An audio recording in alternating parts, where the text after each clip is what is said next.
নমস্কাৰ। আজি বছৰটোৰ প্ৰথম দিন 1 জানুৱাৰী 2025। আজিৰ দিনটোত মই এটি নিজা কবিতা পঢ়িবলৈ লৈছোঁ।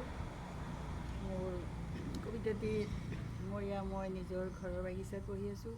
মোৰ ঘৰখন সাজি থাকোঁতে কল্পনাৰে এটা কবিতা মই লিখিছিলোঁ আৰু সেই কবিতাটো মই পঢ়িবলৈ লৈছোঁ। সপোনৰ ঘৰৰ সপোন। সপোনৰ দেশত মোৰ কবিতাৰ পজা, নীৰৱতা আৰু একাকিত্বৰ বিস্তীৰ্ণ প্ৰান্তভূমি। পুৱা গধূলি য'ত পথৰুৱা বতাহৰ মৃদু আলোড়নে কবিতাময় কৰে মোৰ ভাৱনাক।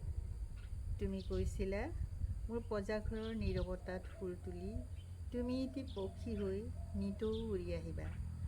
সৰু পুখুৰীটোত মাছৰ পোনাবোৰক খাদ্যৰ যোগান ধৰি মোক আমোদ দিবা। ফুলবোৰক সাৰ পানী দি এজন মালীৰ দৰে যতনাই ৰাখিবা হৃদয়, যেন মোৰ মৰমবোৰ ফুলৰ সুৰভিৰ সতে উৰি ফুৰিব পাৰে।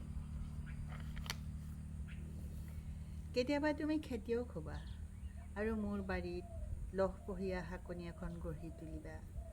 কেতিয়াবা হ'বা ৰান্ধনী, যাতে মোক প্ৰিয় ব্যঞ্জন অথবা একাপ চাহেৰে মোক আপ্যায়ন কৰিব পাৰা।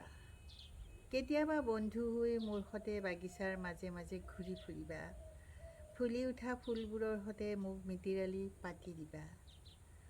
পুৱা অথবা গধূলি পৰৰ নিজান মুহূৰ্তবোৰত পুখুৰীৰ পাৰতে মোক মুখামুখিকৈ বহি এহেজাৰ এনিশাৰ সাধু শুনাবা।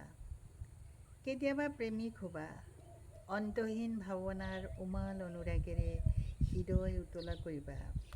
মাজে মাজে নীৰৱতাৰ সাঁকো সাজি মোৰ বুকুৰ মাজলৈ সোমাই আহিবা। তোমাৰ নিশ্বাসৰ ধপধপনি শুনি মই অনুভৱ কৰিম তোমাৰ নীৰৱতাৰ গভীৰতা। কেতিয়াবা তুমি জিৰণি ঘৰৰ ৰখীয়া হ'বা। অকলশৰীয়া পজাটো এন্ধাৰত ডুব যোৱাৰ সময়তে তুমি প্ৰেমৰ এগছি চাকি জ্বলাবা। প্ৰেমৰ চাকিৰ পোহৰে যদি ফুলনিৰ ফুলবোৰৰ মিচিকীয়া হাঁহিবোৰ ঢুকি নাপায়, তুমি পশ্চিম আকাশৰ অকলশৰীয়া সেই উজ্জ্বল তৰাটোলৈ চাবা।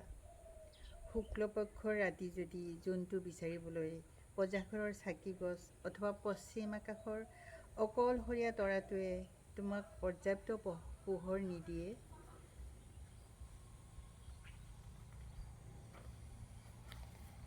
তুমি মৰমৰ দিগবলয়ত প্ৰসাৰিত কৰিবা তোমাৰ দুহাত।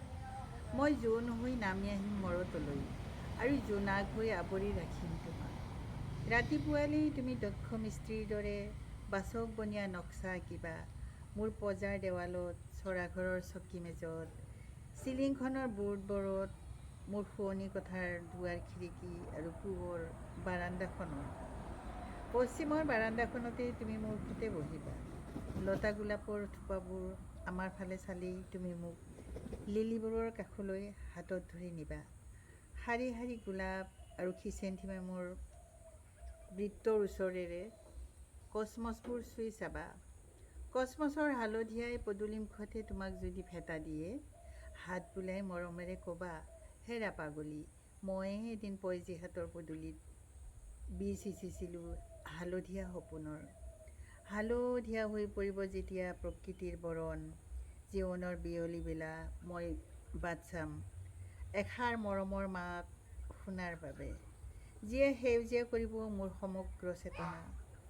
শীতৰ ঠেৰেঙা লগা জাৰতো মোৰ ঘনিষ্ঠ বন্ধু হৈ মোৰ আশে পাশে থকা মৰমৰ কুকুৰকেইটা কেনেকৈ মোৰ অপেক্ষা কৰিব মই নাজানো।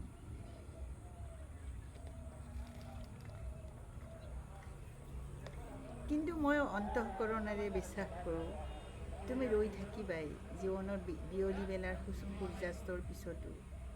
মৰমৰ গৰাকীৰ শেষ যাত্ৰাৰ সাক্ষী হৈ শুভ্ৰ চাদৰ এখনে ঢাকি ৰখা শৰীৰৰ নিথৰ ভাস্কৰ্যৰ দৰে সেই যে হাচিকৈ ৰৈ আছিল মৰমৰ গৰাকীলৈ, ঠিক তেনেদৰে। নমস্কাৰ।